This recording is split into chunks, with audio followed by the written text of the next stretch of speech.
I was born in Kabul in Afghanistan, and I got my primary and secondary schooling there, and I came to the States to get my university education, and it turned out that I stayed on for my master's and my PhD, and now I'm teaching at Cal. And since the fall of the Taliban, I've been to Kabul twice, and in many ways I have certain perspectives that tell me that perhaps things in Afghanistan, as we read about them in the media, especially popular media in the States, are not necessarily always accurate. Without being totally negativistic about the situation in Afghanistan, I also would like to point out that there are certain things that have happened in the past several years that have been, in many ways, quite preferable, positive, and in the lives of the people there.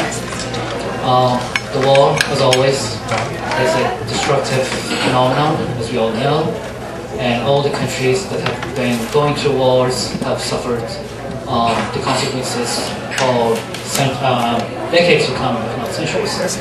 And the Afghan case is no different. The war has not started in Afghanistan. The war is not, did not begin with the Afghans. The Afghans themselves have been victims of a war that has been imposed on them for the past 30 years. First, the Soviet invasion in December of '79, and about 9 years of continuous devastating war perpetrated by the Soviets in Afghanistan. Then in 1988, Gorbachev, the then Soviet leader, decided to leave Afghanistan. Then, of course, as we all know, there was a vacuum of power. The Afghan Mujahideen groups, the so-called freedom fighters that Reagan had called them, the equivalents of our founding fathers, they moved into Kabul, and 7 different groups from Pakistan, several groups coming from Iran, and basically started to vie for power and compete to take over, or to become sort of like the hegemonic power over the others. And of course, as we all know, being backed by foreign powers themselves, and for years and years being backed by the CIA and especially the Pakistani intelligence, they had no creativity of their own. They began to fight on themselves on the basis of recommendations of their foreign patrons. For about 4 or 5 years, Afghanistan, from '92 to '96, was ruled by the Mujahideen. Between '88 and '92, as we all know, the Kabul regime, which was backed by the Soviet Union earlier, was able to withstand the onslaught of the Mujahideen and rather successfully defended itself from the American-backed and Pakistani-backed militias. But with the fall of the Soviet Union and the stoppage of Soviet aid to the regime, that regime fell, and the Mujahideen took over. And the intermittent wars and squabbles began among them. And as we all know, the country was already devastated, but the urban areas that were pretty much intact under the Soviets also began to be destroyed. In '96, we see the emergence of a new radical group in Afghanistan, the Taliban, which, as we all know, they were funded by the Pakistani intelligence. They were created by the Pakistani intelligence. They were sent to Afghanistan to protect the interests of a potential pipeline built between Pakistan and the emerging Soviet republics, former republics. So they started as a Pakistani puppet regime in Afghanistan, and they began to bring some sort of law and order because, again, that was exactly what the Patriots wanted them to do. In the meantime, a reign of terror, which was pretty much the case in Afghanistan under the Mujahideen, but in much more intense way under the Taliban, also started. And for about 4 years, until September of 2001, the Taliban were in control of not the entire of Afghanistan, but most of the areas in Afghanistan. A terrible, dark period in the contemporary history of the country. And as we all know, September 11th happened.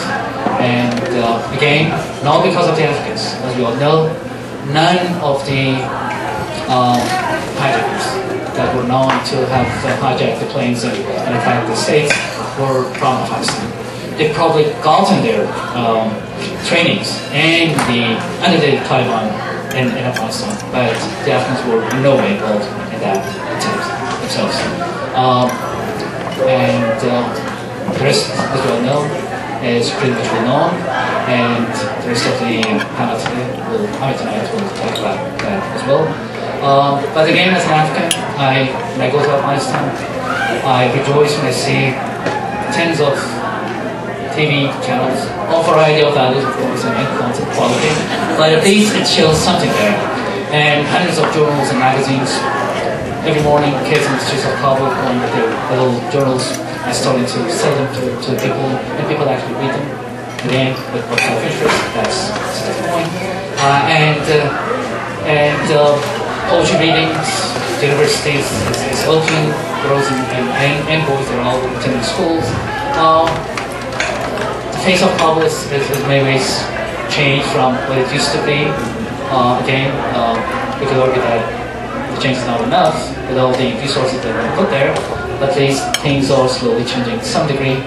But at the same time, the countryside is suffering, and there's a chasm between the urban centers and the provincial towns, and we see lack of security in the countryside especially, which opens up these areas to the infiltration of the Taliban, and the lack of security there continues to impede the process of state building in the country.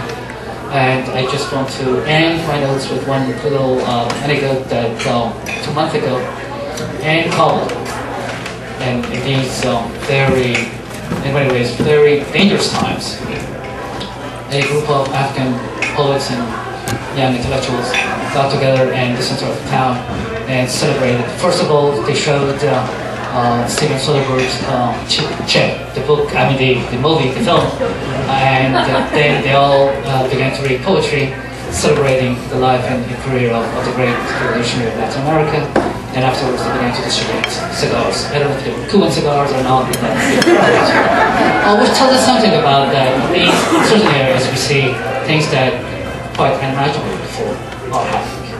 And also, as later on we'll talk about those. And I'd like to always have a person speak.